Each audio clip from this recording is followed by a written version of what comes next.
கர்த்தருடைய பரிசுத்த நாமத்துக்கு ஸ்தோத்திரம். இன்றைய மெய்வார்த்தை நிகழ்ச்சியின் மூலமா உங்களை சந்திப்பதை மிகவும் மகிழ்ச்சி அடைகிறேன். இன்றைய மெய்வார்த்தை சங்கீதம் 1:3, அவன் செய்வதெல்லாம் வாய்க்கும். கர்த்தர் இந்த காலை வேளையில இதை பார்த்து கொண்டிருக்க கேட்டுக்கொண்டிருக்கிற உங்களை பார்த்து சொல்கிறார், நீங்கள் செய்வதெல்லாம் வாய்க்கும். யார் செய்வதெல்லாம் வாய்க்கும்? கர்த்தரோட வார்த்தைக்கு கீழ்ப்படிந்து அவருக்கு பயந்து நடக்கிறவர்களுக்கு அவங்க என்ன செஞ்சாலும் கர்த்தர் அந்த காரியத்தை வாய்க்க செய்வார். இதுவரைக்கும் உங்களால ஜெபம் பண்ண முடியல, வேதத்தை வாசிக்க முடியல, ஆலயத்துக்கு சரியாக போக முடியல, என்னால் இந்த வேலையை செய்ய முடியல, வேலைக்கு போக முடியல, எனக்கு பலவீனமாக இருக்கு அப்படி என்று நீங்கள் நினைத்தால் கர்த்தர் இந்த காலை வேலையில் உங்களை பார்த்து சொல்கிறார், நீங்கள் செய்கிற எந்த காரியம் இருந்தாலும் கர்த்தர் உங்களுக்கு வாய்க்க செய்ய போகிறார்.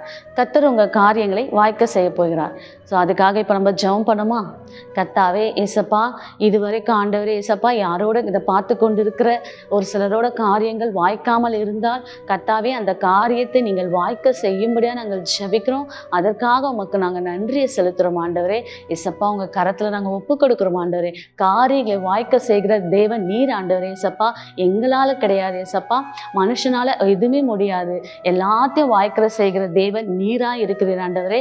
ஏசப்பா, இது ஆவலோடு பார்த்து கொண்டு இருக்கிற, ஏக்கத்தோடு கேட்டுக்கொண்டு இருக்கிற, என் காரியங்கள் வாய்க்காதா என்று இருதயத்தில் கவலையோடு இருக்கிறவர்களுக்கு கர்த்தாவே காரியங்களை வாய்க்க செய்யுங்க. உங்கள் கரத்தில் ஒப்பு கொடுக்குறோம். பொறுப்பிடுங்க, ஆசீர்வதிங்க.